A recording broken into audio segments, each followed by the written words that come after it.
고린도전서 12장 뒷부분을 오늘 여러분하고 같이 살펴보도록 하겠습니다. 지난 시간에 사도 바울이 고린도 교회의 여러 가지 그 은사들에 대해서, 우리가 보통 은사라고 하는 건 은혜로 내리는 하사품이다, 이런 뜻이에요.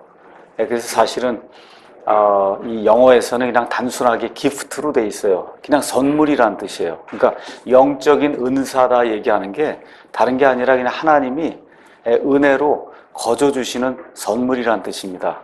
그래서 영어에서는 너무 단순하게 그냥 기프트, 선물 이렇게 돼 있는데 이걸 아마 우리나라 사람들이 중국말 성경을 이게 받아들이면서 이게 은혜로 주는 하사품이다, 이제 이거를 짧게 줄여갖고 아마 은사라고 이렇게 번역을 한 것 같습니다. 그래서 대부분 교회에서는 은사라고 이야기하고, 우리 여기 킹제임스 금정역 성경에는 지금 선물로 되어 있는데, 여러분께서 은사나 선물이나 거의 같은 것이다 이렇게 생각을 하시고, 그리고 받으시면 될 것 같습니다. 자, 고린도 교회에 문제가 이제 있었다고 했습니다. 가장 큰 문제가 은사는 굉장히 많은데, 무언가 이렇게 능력을 발휘하는 그런 일은 많은데, 그들에게 성령님의 열매, 내적인 열매, 인품이 자라나는 그런 열매, 성품이 변하는 그런 열매, 그런 것들은 별로 없었다는 그런 기록이 이제 이 안에 나와 있습니다. 그래서 오늘은 우리가 지난 시간에 12장 1절부터 시작해서 이제 13절까지 우리가 살펴봤고, 오늘은 이제 14절부터 이제 31절까지 이제 살펴보면 되는데, 뒷부분은 그렇게 특별히 이렇게 제가 설명을 많이 안 해드려도 여러분이 읽으면 다 알 수 있는 그런 부분입니다. 그래서 오늘은 이 시간의 그 앞부분에 로마서 12장, 그 다음에 고린도전서 12장, 그 다음에 에베소서 4장에 가서 보면 영적인 선물이 총 한 18가지가 나옵니다. 그래서 우리 성도님들과 함께 그 18가지 선물, 은사라고 하는 게 어떤 것이 있는가 잠깐 하나씩 이렇게 살펴보면서 이 교회에 지금 존재하고 있는 그런 선물이 있고 존재하지 않는 선물이 있거든요. 그래서 7가지 표적 선물, 이미 사라져서 지금 존재하지 않는 이와 같은 은사 살펴보고, 그 다음에 11가지 청지기 선물, 지금 이 시간에도 존재하는 그와 같은 영적인 은사가 무엇인가, 이런 것들을 조금씩 살펴보는 그런 시간을 갖도록 하겠습니다. 그래서 나누어드린 그 유인물 가서 보시면 선물 중에 7가지는 표적 선물이다. 표적 선물이라고 하는 건 많은 경우 유대인들하고 상관이 있고, 또 성경이 완성이 되기 전에 하나님의 말씀을 전달하는 이와 같은 그 사역자들이 정말 하나님으로부터 온 사람들이라고 하는 것을 증명해서 보여주기 위해서 하나님께서 허락해 주신 이와 같은 그 어떤 기적이나 능력을 행하는 이와 같은 표적이라고 보시면 이제 될 것 같습니다. 자, 그래서 우리가 이제 영적인 선물이라고 얘기할 때는 두 종류가 있는 걸 또 생각을 하셔야 돼요. 하나는 뭐 방언, 타언이라고 하는 그러한 선물이 있고, 대언이라는 선물이 있고, 이거는 어떠한 것을 행할 수 있는 그러한 재능이라고 이제 보시면 됩니다. 그런데 사도라든지 목사라든지 아니면 교사라든지 복음 전도자는 교회에 주신 선물이지, 이해하시겠죠? 교회에 주신 선물이지 그것 자체가 선물은 아니라는 거예요. 그러니까 목사의 선물이 있는 게 아니고, 그 다음에 복음 전도자가 복음 전도자의 선물이 있는 게 아니라, 예수님께서 이제 승천에 올라가시면서 땅에 남아있는 교회들을 위해서 선물들을 주고 가셨어요. 그 선물들이 누구냐 하면 사도, 그 다음에 대언자, 그 다음에 뭐 복음 선포자, 목사 겸 교사, 이런 사람들은 선물로 주고 가신 거지 그것 자체가 선물이 아니다. 이 내용을 이해하시면서 제가 이제 표적 선물, 그 다음에 청지기 선물 이야기할 때 여러분이 잘 이해하시면 좋을 것 같습니다. 그래서 첫째로 나오는 게 에베소서 4장 11절, 또 고린도전서 12장 28절에 이제 있는 것처럼 사도라고 하는 이와 같은 그 표적 선물이 이제 나옵니다. 사도. 지난번에도 한번 말씀드렸듯이 예수님께서 특별히 부르신 그런 사람들을 보통 이제 사도라고 이야기하고, 그래서 초대교회의 초대 멤버들이 대부분 사도였습니다. 사도는 원래 뜻이 파송받은 자, 이렇게 이제 되어 있습니다. 파송받은 자. 그래서 제자는 배우는 자고, 그 다음에 사도는 누가 보내서 그 보낸 일을 수행하는 그와 같은 사람을 사도라고 이제 성경이 이제 표현하고 있습니다. 그래서 사도는 다 제자지만 제자는 다 사도가 아니다. 이렇게 이제 이해를 하시면 될 것 같습니다. 다 아시는 이야기지만 예수님의 사도가 되기 위해서는 한 가지 중요한 조건이 있습니다. 그것은 뭐냐면 예수님을 직접 눈으로 봐야 된다. 특별히 봐야 된다고 하는 그와 같은 조건이 있어요.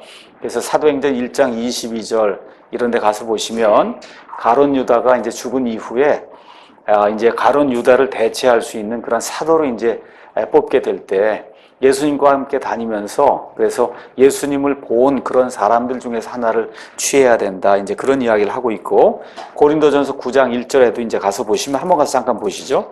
고린도전서 9장 1절 가서 보시면 바울이 내가 사도가 아니냐, 내가 자유로운 자가 아니냐 이렇게 이야기할 때 사도라고 감히 이야기할 수 있는 그 이유는 뭐냐 하면 다마스커스로 가는 그 도상에서 예수님을 직접 만나 봤다는 겁니다. 그래서 원래 사도의 수는 12명이에요. 그런데 실질적으로 성경에 나와 있는 사도는 12명 이상입니다. 여러분이 잘 아시는 것처럼 가룟 유다를 대신해서 마띠아라고 한 사람이 이제 제비 뽑혀서 그래서 12명 중에 하나로 이제 들어갔습니다. 또 바울도 사도로 이제 여러분이 알고 있고 바나바도 이제 사도로 저와 여러분이 알고 있고 그 다음에 주의 형제 야고보도 사도로 되어 있습니다. 그래서 이렇게 이런 사람들 다 살펴보면 적어도 사도가 15명 정도 성경에 기록되어 있는 걸로 이렇게 이제 이해하시면 될 것 같고요. 이 사도는 지금 이 시간에는 존재하지 않습니다. 그러니까 예수님 당시와 그 다음에 초대교회가 형성이 될 때 특별히 이제 마지막 사도라고 할 수 있는 사도 요한이 있거든요. 그 요한이 AD 90년경에 하나님의 이 계시록을 기록한 그 이후로 더 이상 사도가 존재하지 않습니다. 그래서 사도라고 하는 이런 사람들이 나타나서 자기가 사도권을 가졌다라고 이야기하면 문제가 생겨요. 거기에 지금 두 종류의 부류가 있습니다. 하나는 로마 가톨릭 교회는 사도직이 계속해서 베드로를 통해서 그 이후에 교황에게 연결돼서 계승이 돼서 온다고 해서 이 천주교회는 우리가 사도적인 교회다 그렇게 이야기하고 있습니다. 그러니까 지금 로마에 있는 저 교황이 실질적으로 사도라고 이제 이야기를 하는 거예요. 그와 같은 걸 주장하는 그런 무리가 있고 또 하나는 1905년, 6년 이렇게 지나가면서 미국에 아주사거리 부흥이라고 하는 게 일어나면서 오순절 은사운동이 이제 일어나기 시작했습니다. 그래서 그런 사람들 가운데 내가 어떤 표적을 행하니까 뭐 이빨도 금이빨로 바꾸고 뭐 이렇게 여러 가지 그런 표적들을 행하니까 내가 스스로 사도라고 주장하는 그런 사람들이 나옵니다. 그래서 그런 사람들 때문에 요새 나오는 그 운동을 신사도 운동이다 그렇게 이야기하는 거예요. 그래서 신사도 운동을 한다는 사람은 본인이 직접 사도라고 이야기해요. 내가 예수님이 직접 파송한 그와 같은 사람이다라고 담대한 그런 주장을 이제 하는 거거든요. 그래서 지금 이 시대에 성경적으로는 사도가 전혀 존재하지 않습니다. 그래서 잘못된 이와 같은 그 교리를 지지하는 그와 같은 사람들만 사도권을 인정을 하고 또 스스로 사도라고 칭하고 하는 그런 일들이 지금 이 세상에 일어나고 있습니다. 자, 그 다음에는 대언이라고 하는 그와 같은 선물이 있어요. 이거는 하나의 어떤 면에서 기능 아니면 재능이라고 이제 볼 수가 있습니다. 대언은 미래의 일과 그 다음에 현재의 일을 이렇게 하나님을 대신해서 전달해서 말로다가 글로다가 전달해주는 그와 같은 일을 대언이라고 이야기합니다. 그래서 1차적으로는 말을 하는 거예요. 근데 그 말을 전하는데 그 말에 한 90% 정도는 거의가 다 지금 우리를 향한 그와 같은 말을 주는 거예요. 미래의 일을 얘기하는 것이 아니라. 그래서 예를 들어 엘리야라든지 이런 사람을 우리가 대언자라고 이야기합니다. 모세도 대언자라고 이야기해요. 하나님이 모세에게도 예언을 조금 주었고 엘리야에게도 조금 예언을 주었지만 그들의 사역 전체를 가서 보면 그들의 사역은 그들과 살고 있던 그 세대에게 하나님이 주시는 명령을 전달하고 하나님 주신 권고와 그 다음에 격려와 위로와 책망의 말씀을 전달한 거지 그들이 앞에 일어날 그와 같은 일들을 전달한 내용은 거의 없습니다. 그래서 대언은 미래의 일을 대언하는 거 맞습니다. 그렇지만 그 내용이 많지 않다는 거 그래서 미래의 일을 대언할 때는 고린도전서 15장 같은데 한번 가서 보시죠. 15장 51절에서 55절 가서 보시면 이제 휴거가 일어나고 그 다음에 부활이 일어나는 그런 내용이 그 안에 이제 기록이 되어 있어요. 이거는 foretell이라 그래서 미리 이야기해 주는 거예요. 미리 눈 깜짝할 사이에 우리가 몸이 호련히 변화되는 이런 일들이 일어날 거라고 미래의 이야기를 하는 거거든요. 이럴 때는 예언의 요소, 앞날에 대한 그런 예언의 요소가 있는 겁니다. 그럼에도 불구하고 여기 지금 고린도전서, 고린도후서 사도 바울이 지금 하나님의 말씀을 대언하면서 고린도 교회에 지금 그 당시에 일어나고 있던 그 일들 중에 잘못된 거 이런 것들을 이렇게 책망을 하고 바로잡아주고 하는 그런 일들이 지금 대부분이거든요. 그렇죠? 그래서 이럴 때는 포스텔이라고 이야기를 해서 밖으로 널리 알린다는 그런 의미의 대언으로 그렇게 이제 우리가 이해할 수가 있습니다. 그래서 지금 이 시간에 목사가 이렇게 예배당에 서서 설교 말씀을 전할 때 내가 대언을 합니다. 그렇게 이야기할 때 조심해서 들어야 돼요. 그러니까 하나님의 직통 계시를 내가 이야기합니다라고 얘기하는 의미의 대언이 되면 그러면 큰일 나요. 직통 계시가 지금도 존재한다고 이야기하는 거기 때문에 그런 의미의 대언은 지금 이 시간에 존재하지 않습니다. 어떤 의미의 대언만 존재하냐? 하나님의 말씀을 연구하고 하나님의 말씀을 살펴보고 지금 이 시대에 우리 교회에 아니면 우리 사회에 하나님이 이런 것을 요구하신다. 하나님이 이렇게 책망하신다. 이렇게 바로잡아 주시길 원하신다는 그런 의미의 대언만 지금 이 시간에 있는 거다. 이렇게 이제 이해하시면 되겠습니다. 그래서 베드로후서 1장 20에서 21절 제가 뭐 읽지는 않겠습니다. 가서 보시면 성경 기록 자체가 대언이라고 그렇게 되어 있어요. 그래서 창세기 1장부터 시작해서 계시록 22장까지 나와 있는 모든 말씀 자체가 대언이라 이게 성경 말씀이 기록을 하고 있다는 거. 그래서 대언에 대해서는 우리가 고린도전서 14장에 가서 보시면 대언과 그 다음에 방언에 대해서 한 장을 할애를 해서 사도 바울이 이야기를 하고 있으니까 그때 가서 조금 더 살펴보는 걸로 그렇게 하도록 하겠습니다. 자, 그 다음에는 기적이라는 게 있어요. 그건 고린도전서 12장 28절에 이제 나오는 건데 기적은 말 그대로 초능력을 행하는 거예요. 초능력. 사도 바울 같은 경우에 죽은 사람을 일으켜 세웠거든요. 그렇죠? 베드로도 죽은 사람을 도르가라고 하는 그 여인을 죽은 사람 일으켜 세우는 이런 일들을 과거에 한 적이 있었다는 겁니다. 그렇죠? 이게 초능력이에요. 우리 일반 사람이 할 수 없는 그와 같은 일들, 그런 일들 기적을 행하는 그러한 어떤 하나님의 영적인 선물이 있었다는 거죠. 그래서 기적이라든지 병을 고쳐주는 것, 이와 같은 그 슈퍼내추럴 하다가 이제 보통 얘기하죠. 이 초자연적인 그런 현상은 하나님이 주신 목적이 있어요. 그 목적은 하나님의 권위를 입증하기 위해서다. 그래서 여러분이 히브리서 2장 4절 같은데 여기 나와 있는 성경 구절은 나중에 가서 한번 살펴보시면 되고 하나님께서 하나님의 사람들을 이렇게 선택을 하셔서 그래서 그들에게 하나님의 말씀을 선포하라고 할 때 그들이 전하는 그 말씀이 하나님의 온전한 말씀이라고 하는 그런 사실을 확증해 주시기 위해서 특별히 예수님 당시와 그 다음에 성경 기록이 완성이 되기 전인 AD 90년 정도까지 하나님이 이와 같은 것들을 허락을 해 주셨습니다. 그래서 성경 가서 보시면 특별히 구약 시대 이제 가서 쭉 이렇게 가서 보시면 기적이 늘 일어나는 게 아니라고 하는 사실을 저와 여러분이 알 수가 있습니다. 창세기부터 가서 쭉 읽어보세요. 기적이 늘 일어나는 게 아니에요. 성경에는 기적이 일어난 시대가 약 3시대가 있다고 우리에게 이야기를 해주고 있습니다. 하나는 모세와 여호수아 시대.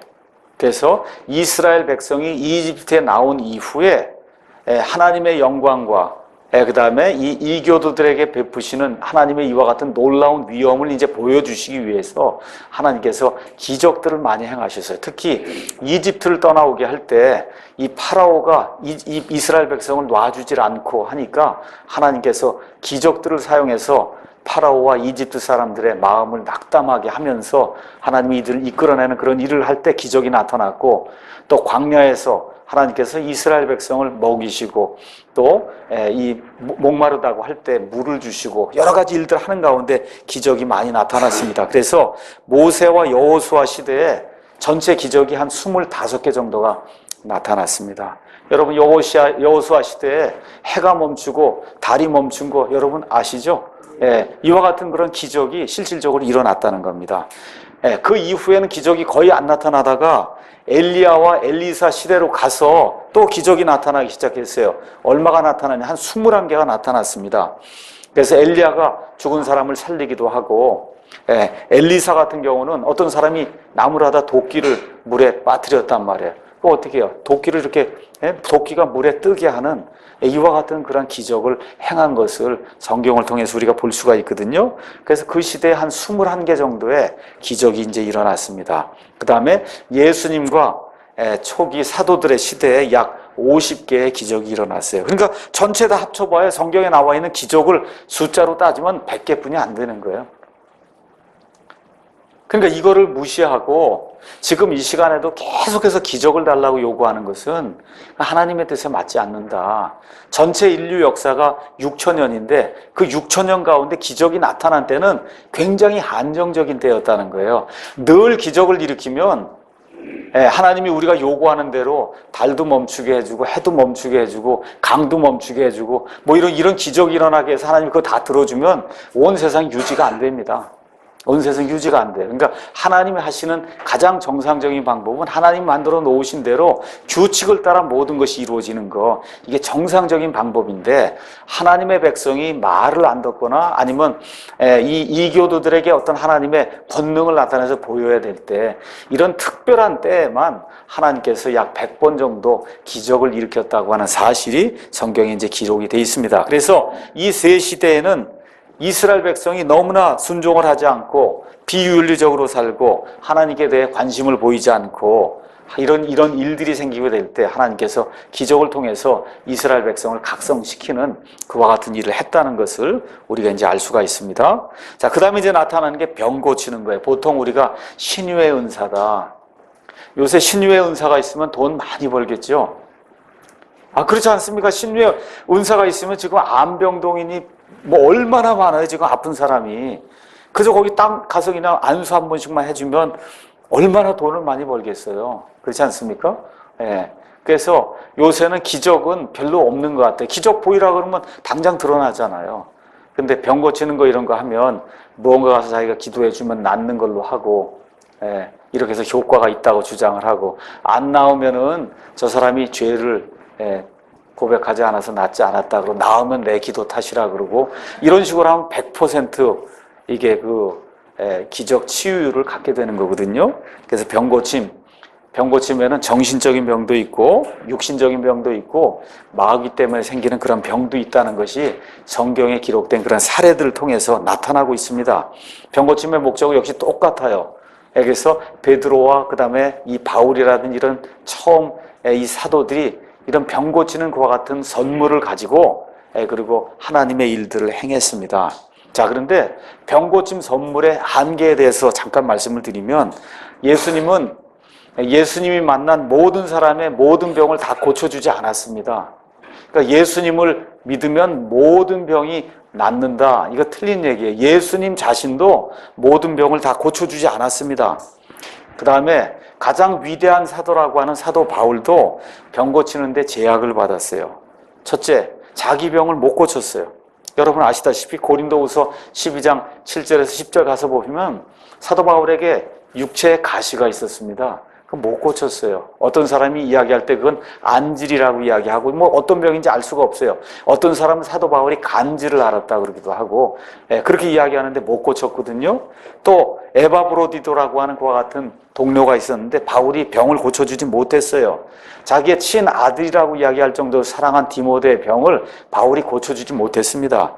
특히 바울의 사역의 말기에 갔을 때 드로비모라고 하는 그와 같은 이 바울을 쫓아다니는 그와 같은 사역자가 있었는데 이 사역자를 고쳐주지 못했습니다. 그러니까 병 고치는 것 손만 대면 낫는다, 이런 일이 있을 수 없다는 거죠. 근데 저와 여러분이 꼭 기억하셔야 될 것은 병 고침의 선물은 지금 이 시간에 없지만 하나님은 여전히 우리의 기도를 통해서 병을 고쳐주실 수 있다는 거예요. 이 사실은 저와 여러분이 꼭 믿으셔야 되고, 스펄전 목사님의 그 사역에서 이 병고침이라고 하는 것이 종종 나타났다고 역사가 기록을 하고 있습니다. 스펄전이 훌륭한 그와 같은 설교자예요. 설교의 황태자라고 불리는 그런 사람이었는데 참 감사한 것은 그분의 그 교회에 이와 같이 병 고치는 일들이 많이 나타났다는 겁니다. 그게 어떤 병 고치는, 우리가 소위 영어로 힐러, 병을 고쳐주는 사람이 있어서 고쳐진 것이 아니라 하나님의 말씀과 기도를 통해서 성도들이 합심해서 기도하는 가운데 병 고치는 일이 생겨났다는 거예요. 그래서 저도 우리 교회 이제 사랑 침례교회를 하고 또 우리 독립 침례교회 하시는 그런 여러 목사님들도 계시고 우리 형제 자매들이 곳곳에서 그런 교회를 이제 앞으로도 하리라고 믿습니다. 그래서 하나님의 은혜를 힘입어서 하나님의 권능의 말씀을 통해서 성도들의 그와 같은 기도를 통해서 교회 안에서 병을 고친 그와 같은 일들이 일어나기를 예수님의 이름으로 축원합니다. 예. 그래서 성경 가서 보시면 믿음의 기도는 분명히 병을 고칠 수 있다고 이야기했습니다. 그래서 성도들이 합심하면 병을 고칠 수 있다고 하나님이 말씀해 주셨어요. 그 조건은 뭐냐? 하나님의 뜻에 따라 간구할 때 하나님이 들어주신다고 우리에게 이야기를 했습니다.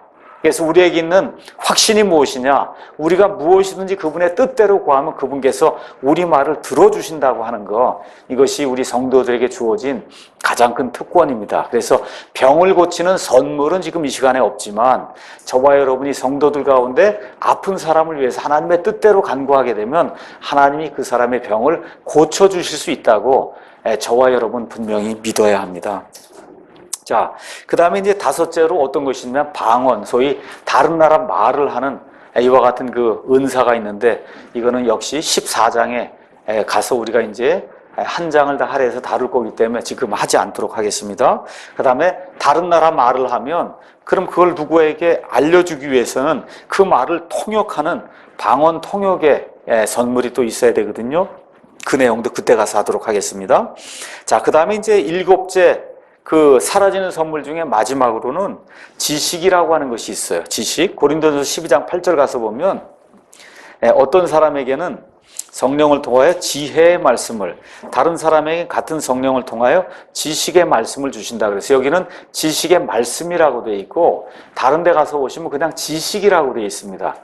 그러니까 하나님의 그 지식의 선물이 지식 자체가 선물일 때도 있고 지식의 말씀이 선물일 때도 있다. 그래서 지식이라고 하는 것 자체를 사라지는 그러한 선물로 봤을 때는 조금 좀 지식의 말씀과는 다른 그런 뜻을 가지고 있다는 걸 저와 여러분이 잠시 이해를 하시면 좋겠습니다. 지금도 지식이 무엇이냐 여기에 대해서 잘 알지 못하는 이와 같은 일들이 많이 있습니다. 특별히 오순절 은사주의에 빠진 사람들은 무엇라고 이야기하느냐, 이게 지식의 은사가 어떤 거냐, 여기 어떤 목사가 여기 딱 나왔단 말이에요. 딱 나와서 어떤 사람을 딱 보면 아, 저 사람이 무슨 병에 걸려서 어떻게 하면 치료받을 수 있다 하는 걸 알 수 있다고 주장하는 사람이, 이게 지식의 은사라고 주장하는 그런 사람들이 있습니다. 무슨 얘기인지 아시죠? 딱 이렇게 보면 그러면 보인다는 거예요. 그렇죠? 하나님이 알려준다는 거예요. 알려주니까 알게 된다는 거예요. 그런 의미로 지식의 은사를 이렇게 남용하는 그와 같은 사람들이 있습니다. 네, 성경은 무언가를 알아바치는 그와 같은 능력을 지식이라고 이야기하지 않습니다. 지식이라고 절대 이야기하지 않아요. 그래서 고린도전서 12장 8절, 13장 2절, 그 다음에 8절 한번 가서 볼까요? 2절, 13장 2절. 내가 대언하는 선물이 있고 모든 신비와 모든 지식을 이해하면, 지식 나오죠? 이런 것들 가서 보시고 고린도서 8장 7절에 지식 이런 걸 가서 보시면 이 지식 선물은 병 고치는 거하고 상관이 없다는 것을 저와 여러분이 금방 알 수가 있습니다. 그래서 여기 윌밍턴이라고 하는 그 목사님은 이 지식 선물에 대해서 이제 뭐라고 얘기하냐 하면 하나님이나 다른 사람에 대한 구두 계시를 받을 수 있는 어떤 초자연적인 능력이 아니겠느냐. 또 하나는 하나님의 인도를 받아 신약 성경 기록을 이렇게 적을 수 있도록 이렇게 능력을 받는 거, 이게 지식이 아니겠느냐. 이렇게 이제 이야기를 하고 있습니다. 이런 의미의 지식이라고 하면 그러면 AD 90년경에 성경 기록이 완성이 되면서 지식의 선물은 사라진 것으로 보는 것이 좋겠다. 이제 그렇게 이제 이야기를 하시는 그런 분도 있어요. 근데 고린도전서 12장 8절에 가서 보면 지식이 아니라 어떤 사람에겐 지식의 말씀을 주신다 그랬거든요. 그럼 지식의 말씀은 무언가 아는 것을 알려주는 그런 말씀이라고 하면 그런 의미에서는 이런 선물은 지금 이 시간에도 존재할 수 있다는 겁니다. 그래서 여러분이 그렇게 이해하시면 되겠고요. 그 다음에 이제 7가지 표적 선물 외에 11가지 청지기 선물이 있어요. 그건 지금 이 시대에도 존재하는 그런 선물입니다. 처음에 나오는 게 지혜예요. 지혜도 있고 지혜의 말씀도 있어요. 근데 여기 12장 8절에는 어떤 사람에게는 성령을 통하여 지혜의 말씀을 주신다 그렇게 되어 있습니다. 이거 말고 지혜 자체가 성경에 성령님의 은사로 이제 표현이 된 이와 같은 구절들도 나와 있습니다. 그래서 성경에 가서 보시면 지혜가 몇 종류로 이제 구분이 돼서 나옵니다. 어떤 사람은 태어나면서부터 지혜로운 사람이 있어요. 그런 거 우리가 본성적인 지혜다. 그래서 대표적인 인물로 사도 바울의 선생님이었던 가말리엘이라고 하는 율법학자가 있거든요. 이런 사람은 아마 본성적인 지혜를 많이 가진 그런 사람이 아니겠느냐 이렇게 이제 볼 수가 있고, 성경에는 세상의 지혜라는 것도 있어요. 세상의 지혜는 하나님을 대적하는 이 세상 사람들의 철학을 세상의 지혜라고 이제 표현을 했습니다. 자, 그러면 우리가 지금 하나님의 선물로서 은사로서 지금 지혜를 얘기할 때는 어떤 영적인 원리를 현 시대 문제에 바르게 적용할 수 있는 그런 능력을, 그거를 지혜의 선물이다, 우리가 그렇게 이야기를 할 수가 있습니다. 자, 그러면 어떤 분이 또 지혜가 뭐고 지식이 뭐고 명철이 뭐냐, 여러분 잠언에 가서 보시면 지혜에 대해서 명철에 대해서 그렇게 많이 이야기하잖아요. 그래서 그거를 조금 좀 구분하는 것이 좋겠다. 그러면 먼저 지식은 무언가에 대해서 아는 게 말 그대로 지식입니다. 지식. 자, 그 다음에 이제 지혜라고 하는 거는 이 아는 거를 잘 적용하는 게 이제 지혜예요. 지혜. 그 다음에 이제 명철은 지혜와 하나님과의 관계를 나타내는 그런 말이다, 이렇게 이제 표현이 되면서 마귀는 지식도 있고 지혜도 있지만 명철이 없다는 거예요. 왜? 하나님과의 관계가 바르지 않기 때문에. 여러분 이해하시겠습니까? 명철이 없다. 그러면은 보세요. 지혜는 많이 배우지 않아도 지혜로운 사람이 될 수 있는 거예요. 초등학교만 다녀도 참 지혜로운 사람이 있어요. 그런데 대학교, 대학원, 박사까지 해도 지식은 굉장히 많은데 지혜롭지 못한 사람이 있다는 겁니다. 그래서 성경은 지식의 사람이 아니라 지혜의 사람이 되라, 뿐만 아니라 하나님과의 관계를 잘 맺는 명철한 사람이 되라. 명철은 영어로 아주 간단해요. understanding이에요. understanding, 깨달아 안다는 거예요. 그러니까 나라고 하는 존재가 하나님 보실 때 어떤 존재인가를 깨달아 알으면 그 사람은 명철한 사람이다. 성경이 그렇게 이야기하는 겁니다. 돈이 많든 적든지 간에 참 저 사람은 명철한 사람이다 얘기할 때는 나라고 하는 존재가 어떤가를 아는 그런 사람, 명철한 사람이다. 그래서 욥기 가서 한번 잠깐 보면 욥이 지혜와 명철에 대해서 욥기 28장 한번 가서 보겠습니다. 욥기 28장 28절에 그분께서 사람에게 이르시기를 보라, 주를 두려워하는 것이 곧 지혜요 악에서 떠나는 것이 명철이니라 하셨느니라 하니라, 이렇게 이제 기록이 되어 있거든요. 그러니까 마귀는 지혜도 있고 지식도 있지만 악에서 떠나지 않기 때문에 명철이 없다는 거예요. 저와 여러분도 그렇게 될 수 있다는 겁니다. 하나님 말씀에 대한 지식도 있고 지혜도 있지만 악을 두려워하지 않으면 그럼 명철이 없는 사람이 될 수 있다. 그렇게 이해를 하시면 되겠습니다. 그래서 지식의 말씀이라고 하는 것은 무엇을 말하는가를 다루고 있는 거고, 지혜의 말씀은 그것을 언제 어떻게 말하는가하고 상관이 있는 거예요. 그러니까 어떤 사람이 어떤 조언을 구할 때 입을 열어서 막 이야기할 수 있습니다. 그 지식의 말씀 이야기할 수 있는 거예요. 자기 경험을 통해서. 근데 그게 다 도움이 되는 건 아니잖아요. 때를 잘 보고 저 사람이 저기 유익이 될까 안 될까를 보고 때에 맞게, 그렇죠? 또 방법도 그 사람이 기분 나쁘지 않게 이렇게 잘 하는 게 그게 지혜로운 거잖아요. 그렇죠? 그게 지혜의 말씀이다. 그렇게 이해하시면 되겠습니다. 그 다음에 청지기 선물 중에 이제 또 다른 거 하나가 영 분별이라는 게 있어요. 영을 분별하는 것. 요한일서 4장 1절 가서 보면 모든 영을 믿지 말라 그랬습니다. 적그리스도의 영이 있다고 이야기를 합니다.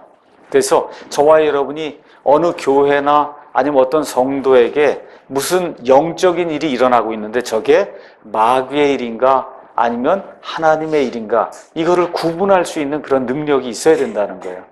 그 능력은 초능력으로 오는 게 아니에요. 예. 하나님이 이걸 해서 주면, 저게 하나님의 일이고 저건 사탄의 일이구나. 이렇게 되는 게 아니고, 이 하나님의 말씀을 많이 읽는 가운데, 하나님의 영으로 충만하게 될 때, 일어나는 일들이 성경에 맞는가 그른가를 보고 판단할 수 있는 그런 능력을 갖는 것이 영분별이다. 성경이 그렇게 이야기하고 있습니다. 네, 그래서 WCC, 종교 통합이 일어난다. 저런 일들을 보고 저게 하나님의 일인가 마귀의 일인가 저게 판단이 안 되면 영분별에 그와 같은 이 선물이 없다는 거예요. 이해하시겠죠? 오순절 은사운동 거기 가서 개처럼 막 부르짖고 이렇게 하고 막 뒤로 넘어지는 거 이거 보고도 참 정말 하나님이 크게 역사하시는구나 이러고 오면 그러잖아요. 뒤로 막 넘어지고 그러는데 참 오늘 정말 하나님이 크게 오늘 일하시는구나 이러고 오면 그 영분별이 없는 거예요. 그렇지 않습니까? 그 사람이 50년 교회를 다니든 하든 그건 영분별이 없는 거예요. 그래서 모든 영을 믿지 말라고 지금 사도 요한이 우리에게 이야기해주고 있는데 조심을 해야 될 것 같습니다. 그래서 사도행전 8장 가서 보시면 베드로가 하나님의 선물을 돈으로 살려고 했던 시몬이라는 사람을 꾸짖는 게 있거든요. 보니까 어때요? 영을 분별한 거란 말이죠. 또 사도행전 13장에 가서 보면 바울이 키프로에서의 총독 서기오 바울과 하나님의 말씀을 이제 전달하면서 이야기할 때 거기 마법사 엘르마가 나와서 총독이 하나님의 말씀을 받지 못하도록 방해한 그런 일이 나오지 않습니까? 어떻게 영을 분별하잖아요. 사도행전 16장 가서 보니까 빌립보에 들어갔어요. 점치는 소녀가 나와서 이 사람들은 하나님의 일을 하는 하나님의 사람들입니다 하고 좋은 말을 하는데도 불구하고 영을 분별하고 그러게 이 소녀에게서 나오라고 이 마귀에게 외치지 않습니까? 그런 일들을 우리가 잘 분별해서 봐야 된다는 거죠. 영분별이 있어야 책을 읽으셔도 이 책이 맞는지 그런지를 알 수가 있는 거예요. 제가 이번 주에 조금 좀 답답한 그런 일을 좀 당했습니다. 어떤 제 친척의 이제 사람들하고 이제 이야기를 하는데 제 친척 중에 하나가 저한테 이메일을 써서 이 미국의 어느 대학을 가야 되겠는데 캘리포니아에 있는 대학이 있고 어디 있는 대학이 있고 몇 군데 5군데가 됐는데 어디를 가는 게 좋겠냐고 그렇게 이제 묻더라고요. 그래서 3군데 4군데는 1년에 학비가 5만 5천 불인가 들고 한 군데는 3만 5천 불인가 들고 이런다고 얘기를 하더라고요. 그래서 너희 무슨 돈이 있냐 그냥 싼데 3만 5천 불짜리 가도 학부는 어디 다니나 다 똑같다 이제 그렇게 이제 줬어요.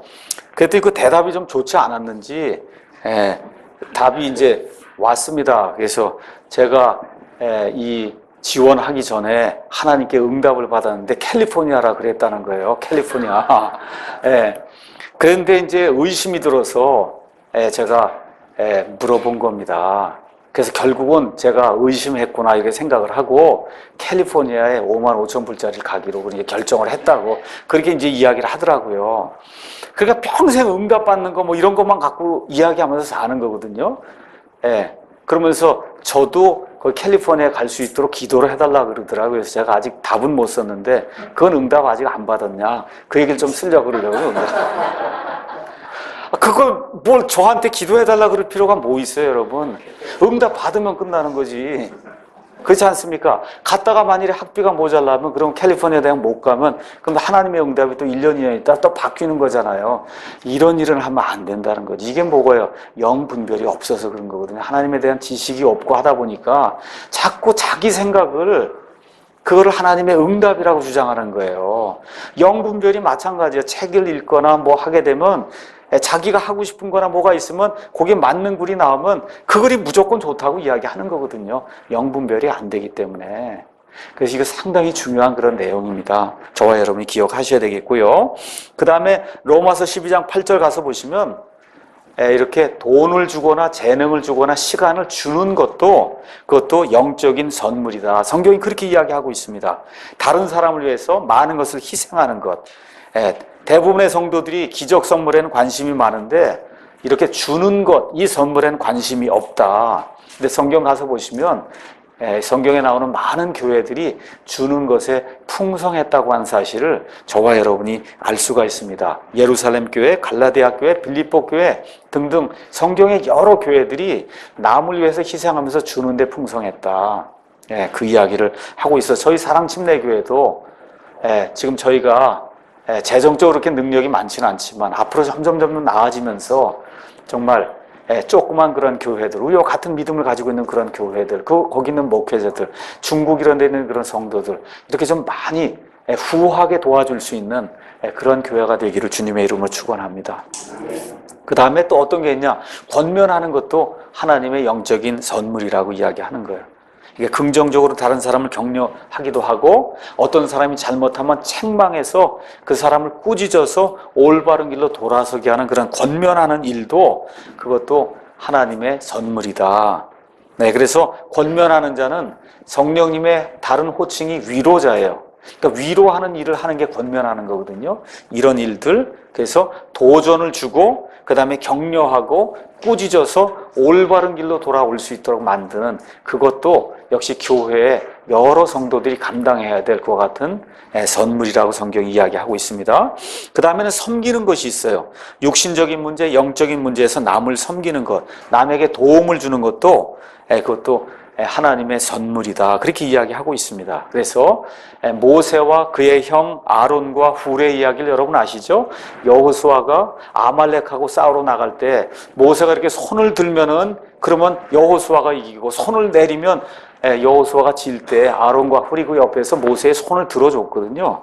이와 같은 일을 하는 것도, 그것도 하나님의 선물이다, 그렇게 이야기합니다. 그래서 욥바에 있던 도르가와 같은 그런 자매가 있었고, 그 다음에 로마서 16장에 가서 보시면 베베라고 하는 교회의 종이 있었다, 성경이 그렇게 이야기하고, 디모데 후서 가서 보시면 사도 바울이 감옥에 갇혀서 오네시보로라고 하는 그와 같은 그 성도를 향해서 글을 쓰는 그런 내용이 있어요. 오네시보로가 나를 위해서 얼마나 많은 일을 했는지 그것을 꼭 기억하라고 디모데에게 이야기한 그런 장면이 있습니다. 자, 그 다음에 또 하나, 긍휼을 베푸는 것, 아픈 사람, 고통받는 사람을 불쌍히 여기는 것도, 그것도 하나님의 선물이다. 그 다음에 이제 교회에는 뭐가 또 있어야 되냐? 다스릴 줄 아는 것도, 그것도 영적인 선물로 로마서 12장 8절에 나와 있습니다. 다시 말씀드려서, 교회가 이렇게 성장하게 될 때 목사가 무슨 설교만 잘 전달하시게 되는 것이 아니라 이렇게 교회를 잘 치리하는 그런 것도 있어야 된다는 거예요. 목사가 안 되면 행정 목사라도 있고, 이렇게 해서 다 같이 도와서, 우리 집사 형제들도 그렇고 다 도와서, 그래서 교회를 잘 다스리는 그런 일들을 해야 된다고 성경이 이제 이야기하는 거죠. 그래서 다스리는 것이 제대로 이루어지지 않으면 지역교회의 성장이 멈춘다고 많은 역사의 증언들이 이제 이야기하고 있습니다. 그 다음에는 이제 믿음도 선물이다, 그렇게 이야기하고 있어요. 그래서 복음에는 하나님의 의가 믿음에서 믿음까지 이렇게 계시되어 있다, 이렇게 이야기할 때, 그 믿음은 사람이 구원받을 때 그때 발휘하는 믿음이 있어요. 그걸 우리가 보통 영어로는 saving faith다 그래요. 구원시키는 믿음이에요, 사람을. 그 이후에 성화의 삶을 사는 중에도 믿음이 있어야 돼요. 어떻게? 우리 몸을 죽은 지체로 생각을 하고, 우리 죽은 걸로 생각하고, 우리 몸을 주님을 위해서 의의 도구로 내줘야 되는 그런 믿음이 있어야 되는 거예요. 그 다음에 청지기 믿음이라는 게 있습니다. 그 청지기 믿음은 지금 여기 나와 있는 그런 의미의 어떤 면에서 영적인 선물의 믿음이에요. 예를 들어 윌리엄 캐리라고 한 사람이 이 영국에서 아무것도 뭐 별거 아니던 사람이었거든요. 이 사람이 인도로 가서 내가 하나님의 말씀을 선포해야 되겠다고 해서 인도 선교의 아버지가 돼갖고, 그래서 인도에 가서 인도의 여러 나라 말로 성경을 이렇게 번역해서 내는 그런 일들을 했거든요. 그 아무나 가질 수 없는 거잖아요. 그렇죠? 그런 의미의 청지기직으로서의 그런 믿음도 있다, 성경이 그렇게 이야기하고 있고, 그 다음에 아홉째로는 가르치는 것도 하나님의 말씀을 잘 이해하고 연구하고 가르쳐서 성도들을 성장하게 만드는 것도 하나님의 영적인 선물이다. 바울이라든지 아볼로라든지 그 다음에 아굴라와 브리스길라라든지 이런 사람들이 이와 같은 영적인 선물에 충만했다, 성경이 그렇게 이야기하고 있습니다. 그 다음에 열째로는 복음 전도자가 있어요. 복음 전도자, 다시 말씀드려서 복음 전도자의 선물이 아니라 복음 전도자가 예수님이 이 교회에 주신 선물이에요. 그러니까 지금 우리나라식으로 얘기하면 부흥사라고 얘기할 수 있고, 미국에는 이벤젤리스트라 그래서 교회를 담당하는 게 아니라 여러 곳을 돌아다니면서, 제가 이번에 소개한 책이 있죠. 그분의 기쁨을 위하여. 그렇죠? 그 책의 저자가 사무엘 깁 박사님이에요. 사무엘 깁이 킹제임스 성경 답변서, 킹제임스 성경의 역사 이거 지으신 분이거든요. 그분은 지난 한 30년 동안 트레일러 이런 걸 끌고 다니면서 그러면서 이 사람들이 초청해 주는 대로 일주일은 여기 가서 복음 전하고 일주일은 저기 가서 복음 전하고 그래서 1년 360일 돌아다니면서 하나님의 말씀만 전하는 그와 같은 일을 하는 사람들이 있습니다. 앞으로 우리 독립침례교회 안에도 복음 전도자가 많이 일어나서 그래서 부흥회를 할 수 있고 사경회를 할 수 있고 이렇게 복음 전도 집회를 할 수 있는 그러한 기회들이 우리 교회 안에 많이 있었으면 좋겠습니다. 자, 그래서 이러한 사람들 중에 대표적인 인물이 빌립이라고 하는 사람이 있어요. 또 베드로도 복음 전도자고 바울도 복음 전도자입니다. 마지막으로 목사 겸 교사도 하나님이 교회에 선물로 주셨다. 목사 겸 교사. 그래서 목사와 교사에 대한 이야기는 우리 웹사이트나 이런 데도 많이 나와 있기 때문에 제가 이야기하지 않겠습니다. 다만 한 가지 목사 겸 교사로 하나님이 누구를 부르셨다라고 이야기할 때 저와 여러분이 꼭 기억해야 될 게 있어요. 어떤 사람이 하나님이 저를 목사로 부르셨습니다 하고 이야기를 하면 저와 여러분이 검증을 해야 될 거 아닙니까? 그렇죠? 그렇죠. 목사로 불렀다 그러면 우리 교회에 와서 저를 목사로 불렀습니다 하고 저를 좀 도와주십시오 그렇게 이야기하면 저와 여러분이 검토를 하고 할 수 있으면 도와줘야 되잖아요. 맞습니까? 네. 그런 그 부르심을 뭘로 할 수 있느냐? 따르는 사람이 있어야 돼요. 이해하시겠죠? 그 사람이 전달하는 메시지와 그 사람이 강의하는 그런 말씀을 듣고 변화가 된 사람이 있어서 저 사람이 목회한다. 저 사람이 복음 전도자를 한다. 그럼 내가 저 사람을 돕겠습니다. 따르는 사람들이 있어야 하나님의 부르심이 있는 거지. 본인만 부르심이 있다 그러는데 아무도 쫓는 사람이 없으면 그 부르심이 없는 걸로 그냥 100% 저와 여러분이 확인하면 됩니다. 그렇게 일단 이야기하시면 되겠고, 자, 그러면 오늘 은사에 대한 영적인 선물에 대한 거 한 18가지 대충 이제 살펴봤고요.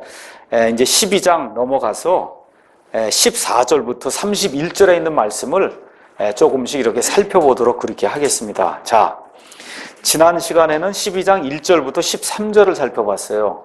거기서 뭘 이야기한 거냐? 교회라고 하는 몸은 하나가 돼야 된다는 거예요. 하나가 돼야 된다는 겁니다. 그래서 한 성령, 한 하나님, 한 주님, 하나가 돼야 된다. 교회도 한 몸이야, 두 몸이 아니고, 그렇죠? 한 침례, 이런 모든 거 하나가 돼야 된다는 걸 저와 여러분이 살펴봤습니다. 근데 이제 문제가 하나가 되는 건 좋은데 그 안에서 다양함이 없으면 그러면 획일화될 수 있다는 거예요. 이렇게 되면 문제가 생기는 거예요. 자, 우리가 독립침례교회를 합니다. 그렇죠? 사랑침례교회를 해요. 그런데 우리 지금 여기 인천에 있는데 어떤 사람이 부산에도 있고 뭐 광주에도 있고 대전에도 교회를 하는데 우리 교회하고 똑같이 하려고 하면 그럼 제가 반대하거든요. 제가 반대합니다. 왜 그러냐? 거기 회중하고 여기 회중의 필요가 다르고 모이는 장소가 다르고 사람이 다 다른데 어떻게 똑같이 프로그램을 진행할 수 있냐는 거예요. 그렇죠? 그러니까 저희 같은 경우는 주일 오전에 예배드리고 오후엔 강해를 해요. 그 우리의 필요가 그렇기 때문에 우리가 그렇게 하는 거예요. 또 저희 같은 경우는 헌금통을 돌리지 않습니다. 우리가 필요가 그렇기 때문에 그렇게 하는 거예요. 자, 이런 거 이해를 하지 못하고 똑같이 사랑침례교회하고 해야 되겠다. 그러면 전국의 독립침례교회가 우리처럼 되면 그 획일화가 되는 거거든요. 이런 일이 생기면 안 된다는 거예요. 안 된다. 그래서 획일화가 되면 조직이나 몸은 망하고 만다. 다시 말씀드리면 손이 발하고 똑같은 일을 하면 되겠어요? 눈하고 귀가 획일화가 돼서 똑같은 일을 하면 그러면 하나는 못 보잖아요. 하나는 못 듣고 이런 일이 생기면 안 된다는 거죠. 그러니까 몸이 하나임에도 불구하고 획일화되는 건 안 된다. 눈은 눈의 기능을 해야 되고 귀는 귀의 기능을 해야 되고 발은 발의 기능을 해야 되는 거지. 인천에 있는 사랑침례교회 갈 수 있는 일이 있고 뭐 부산에 있는 교회, 광주에 있는 교회, 춘천에 있는 교회 이런 교회가 할 수 있는 그런 일들이 다 달라야지. 그렇잖아요. 그게 다 똑같으면 그러면 안 되지 않습니까? 그래서 획일화는 사람이든 교회든 망친다는 거. 그래서 저와 여러분이 킹제임스 성경 운동을 하고 있어요. 독립침례교회 성경적인 교회를 세워야 되는 이런 운동을 하고 있는데 이 운동이 자칫 잘못해서 획일화가 되면 그럼 결국 망하고 만다는 거죠. 근데 또 너무 다양성을 강조하면 하나됨이 깨진다는 거예요. 그렇잖아요? 그래서 이거를 극복을 하려면 성숙함이 있어야 된다. 그 성숙함이 뭐냐? 고린도전서 13장에 나오는 사랑이라는 거예요. 사랑? 예, 그래서 그 내용을 지금 사도 바울이 12장과 13장에서 우리에게 이야기해주고 있는 겁니다. 자, 그러면 14절에서 20절을 제가 먼저 읽고 그리고 잠깐 이야기하겠습니다. 뭐 누구나 쉽게 이야기할 수 있는 거니까 제가 읽어보겠어요. 몸은 한 지체가 아니요 여러 지체니라. 다 아시는 내용입니다. 발도 있고 귀도 있고 코도 있고 그렇죠? 네, 심지어 손톱도 있고 다 이게 지체예요. 지체. 만일 발이 이르되 나는 손이 아니니 몸에 속하지 아니한다 하면 이런 이유로 그것이 몸에 속하지 아니하느냐. 만일 귀가 이르되 나는 눈이 아니니 몸에 속하지 아니한다 하면 이런 이유로 그것이 몸에 속하지 아니하느냐. 만일 온몸이 눈이면 이게 회귀화되는 거예요. 그렇죠? 온몸이 눈이면 듣는 곳은 어디냐? 온몸이 듣는 곳이면 냄새 맡는 곳은 어디냐? 그러나 이제 하나님께서 친히 기뻐하시는 대로 지체들을 곧 그것들 각각을 몸 안에 두셨느니라. 하나님이 기뻐하시는 대로 사람이 기능을 하기 위해서는 눈이 있고 귀가 있고 코가 있고 발이 있고 모든 게 있어야 되기 때문에 하나님이 기뻐하시는 대로 우리 몸에 이런 지체들을 허락해 주셨다는 거예요. 19절에 만일 그것들이 다 한 지체라면 몸은 어디 있느냐. 그러나 이제 그것들이 많은 지체이나 그럼에도 오직 한 몸이라. 이해하는데 어려움 없으시죠? 네. 자, 이렇게 되니까 몸이 살아서 성장하며 남을 섬기기 위해서는 여러 기능이 필요하다고 지금 사도 바울이 이야기하는 겁니다. 그래서 이 내용을 보면 요약을 하면 다른 지체하고 나를 비교할 필요가 없다는 거예요. 귀하고 눈이 서로 비교를 하면 이게 끝이 없는 거잖아요. 귀의 기능이 다른 거고 눈의 기능이 다른 건데 자꾸 어떤 사람이 나하고 목사하고 비교한다든가 나하고 어느 집사 형제하고 비교한다든가 쓰레기 치우는 어떤 형제하고 이렇게 할 필요 없다는 거예요. 나는 내 기능을 발휘하면 된다는 겁니다. 그래서 여기 나와 있는 걸 가서 보면 모든 지체가 다 중요하다는 거예요. 그러니까 교회 안에 어린아이로부터 시작해서 노인에 이르기까지 모든 지체가 다 필요하기 때문에 사랑침례교회 하나님이 멤버로 보내주셨다는 겁니다. 이걸 저와 여러분이 믿어야 된다는 거예요. 예, 그렇죠? 예. 자, 그 다음에 그럼에도 불구하고 센세이션한 어떤 사람의 눈에 이렇게 드러나는 그런 선물이나 직책이나 어떤 그와 같은 재능만을 요구하는 그런 성도들이 교회 안에 많이 있다는 거죠. 근데 하나님은 뭘 말씀하시느냐? 다양해야 된다고 얘기하는 거예요. 다양해야만 몸이 제대로 세워질 수 있다는 겁니다. 그러니까 심지어 설교하는 목사도 설교 주제가 다양해야 돼요. 1년 365일 똑같은 거 이야기하면 여러분 지쳐서 어떻게 교회 나오겠어요? 네, 그렇지 않습니까? 그러니까 하나님은 하나됨의 하나님이면서도 또 다양함의 하나님이다. 예. 그래서 다양함은 결코 열등감을 뜻하지 않는다는 걸 저와 여러분이 기억을 하시고 목사의 기능을 하는 그런 형제도 있고 목사 아내의 기능을 하는 것과 같은 자매도 있고 그 다음에 집사의 기능을 하는 그런 형제님도 있고 뭐 섬김 리더, 지역 리더 그 외에도 주방에서 하는 일 우리 교회에서 하는 일이 얼마나 많아요. 그 모든 일을 자체적으로 여러분이 해결해 주니까 이 교회가 유지가 되는 거예요. 우리 홈페이지 보셨는지 모르겠지만 어제 우리 김기범 형제님이 우리 사랑침례교회 뭐죠? 거기 이름이?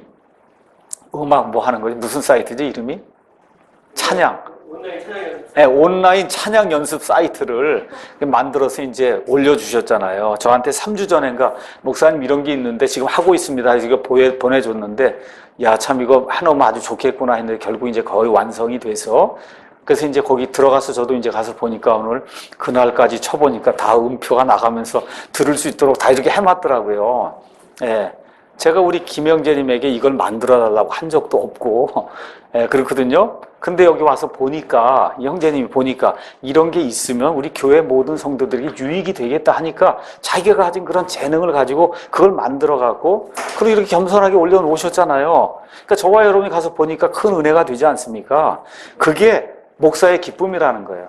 그게 목사의 기쁨이다. 저희 사랑침례교회를 하면서 목사의 기쁨이 여러분이 가지고 있는 그와 같은 그 재능 이런 것들을 살려서 자발적으로 무엇인가를 하면 그게 모두에게 유익을 끼치기 때문에 그게 목사의 기쁨일 뿐만 아니라 우리 온 교회의 기쁨이고 우리 교회만 그렇게 했어요? 저 복음성가집이 있는 사람들은 언제 들어가서 다 나오니까, 그러니까 그걸 보고 노래도 배우고 얼마나 좋습니까? 그렇잖아요. 이런 일들을 하라고 하나님이 교회 안에 여러 지체들을 두셨다. 이렇게 이제 이해를 하시면 되겠습니다.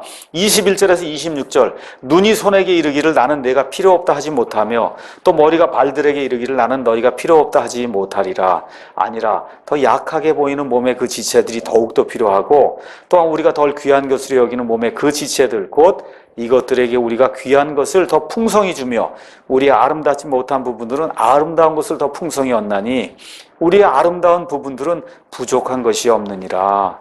오직 하나님께서 몸을 다 같이 고르게 하사 부족한 그 부분에게 더욱 귀한 것을 풍성히 주셨으니 이것은 몸 안에 분쟁이 없게 하고 오직 지체들이 서로 같은 보살핌을 받게 하려 하심이라. 한 지체가 고통을 받으면 모든 지체가 그것과 함께 고통을 받고 한 지체가 존귀를 얻으면 모든 지체가 그것과 함께 기뻐하느니라. 이것도 이해하는데 뭐 어려움이 전혀 없는 그런 말씀 아닙니까? 그렇죠? 그러니까 이거를 지금 시대에 적용을 해서 우리 교회에 적용을 하면 목사는 여러 사람들의 관심과 주의를 받는다는 거예요. 그러니까 목사에게 그렇게 신경 쓰지 말고 관심과 주의를 받지 못하는 그런 지체들에게 저와 여러분이 많이 신경을 써주라, 그런 얘기하는 거예요. 쉽게 이야기하면. 여러분 이해하시겠죠? 부자나 뭔가 재능이 많이 있거나 이런 사람은 그냥 가만히 있어도 사람들이 주목을 한단 말이잖아요. 그렇죠? 교회 안에서도. 그냥 그 사람들 그냥 내버려 두면 되고, 우리가 주목하고 도와줘야 될 그런 지체들, 부족하게 느끼는 그런 지체들, 이런 지체들 향해서 우리의 사랑을 많이 베풀어야 된다. 그게 지금 하나님이 우리에게 말씀하시는 그런 포인트다. 이렇게 이해하시면 됩니다. 그래서 다양함은 하나님의 지혜다. 그러면서 여기 바울이 또 뭘 이야기하느냐? 몸의 지체가 너무 독립이 돼서 떨어져 나가면 그러면 병이나 죽음이 생긴다는 거예요. 그러니까 붙어 있어야 되는 거예요. 다양하면서도 붙어 있어야 된다. 그 다음에 또 하나는 지체들이 경쟁하면 다양성이 하나됨을 파괴한다는 거예요. 그러니까 이런 것들이 균형 있게 교회 안에서 이루어질 수 있도록 교회를 다스리는 사람들이 교회를 잘 보고 교회 안에 무슨 문제가 있는가 보고 이것들이 균형을 이룰 수 있도록 잘 조절하는 그런 일들을 해야 된다는 겁니다. 특히 우리 금요 모임에 나오시는 분들이 우리 교회 거의 중추가 아니겠나 이렇게 이제 생각이 드는데, 멀리 있어서 못 나오시는 그런 형제자매님도 물론 있으십니다. 그럼에도 불구하고 같이 이렇게 모여서 같은 것들을 의논할 수 있는 그런 시간이 있으시잖아요. 그렇죠? 이런 것들을 기억하시면서 무언가 더 보살핌이 필요한 그런 형제자매가 누가 있는가 보시고 같이 기도하고 또 물질로 도와줘야 될 것 같으면 우리가 구제원금으로도 도와주고 이렇게 해서 이 어려움이 있는 그런 지체들이 같은 보살핌을 받도록 그렇게 하는 것이 하나님의 뜻이다. 이렇게 이제 이해하시면 되겠습니다. 27절에서 이제 31절 제가 읽겠습니다. 이제 너희는 그리스도의 몸이요 개별적으로 지체니라. 하나님께서 교회 안에 며칠 세우셨는데 첫째는 사도들이요, 둘째는 대언자들이요, 셋째는 교사들이요, 그 다음은 기적들이요, 그 다음은 병 고치는 선물들과 돕는 것들과 다스리는 것들과 여러 가지 타 언어들이니라. 모두 사도이겠느냐? 모두 대언자이겠느냐? 모두 교사이겠느냐? 모두 기적을 행하는 자이겠느냐? 모두 병 고치는 선물들을 가지겠느냐? 모두 타 언어들로 말하겠느냐? 모두 통역하겠느냐? 오직 가장 좋은 선물들을 간절히 사모하라. 그럼에도 내가 너희에게 더욱 뛰어난 길을 보이노라. 그래서 다양성이라고 하는 것이 하나님의 뜻을 성취한다. 그래서 하나님께서 각 교회에 필요한 선물들을 충만하게 주신다는 겁니다. 그래서 선물들 다 중요한데 그럼에도 불구하고 선물에도 우월이 있다는 거예요. 우월. 가장 중요한 게 있고 가장 중요하지 않은 게 있다는 겁니다. 그 첫째가 뭐예요? 여기 사도. 둘째가 대언자. 맨 꼴찌가 뭐예요? 방언이 맨 꼴찌예요. 방언이 맨 꼴찌. 그렇죠? 근데 거기 가서 보니까 31절에 뭐라 그래요? 오직 가장 좋은 선물들을 어떻게 하라고 그래요? 간절히 사모하라니까 방언 사모하면 되겠어요? 그 꼴찌인데? 여러분, 선물들 중에 맨 마지막이 방언이에요. 그거 사모하면 되겠어요? 안 되죠? 안 되잖아요. 왜 그걸 사모해요? 예. 그 사도 바울이 14장 1절에 가서 보니까 어떤 걸 사모하라, 이거 대언하는 걸 사모하라 그랬잖아요.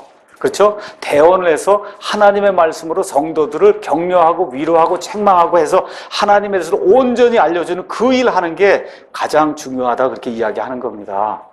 그래서 남자가 감독의 직무를 사모하면 선한 일을 사모한다는 거예요.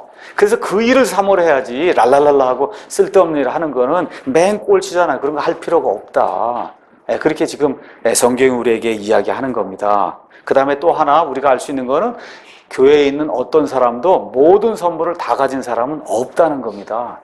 모두가 목사예요? 모두가 사도예요? 모두가 병 고쳐요? 모두가 다른 나라 말 해요? 아니에요. 그렇지 않다는 겁니다. 그래서 이런 것들을 종합을 해서 저와 여러분이 구원받을 때 하나님이 최소한 한 가지 영적인 선물은 주셨어요. 그걸 다른 사람하고 자꾸 비교하지 마시고 그게 다양성이라는 거다. 그렇죠? 그걸 가지고 내 최선을 다해서 하나님과 하나님의 교회를 섬겨야 되겠다. 이렇게 이제 생각을 하시고 우리 사랑 침례교회를 섬기면 하나님이 기뻐하실 겁니다. 여기까지 하도록 하겠습니다.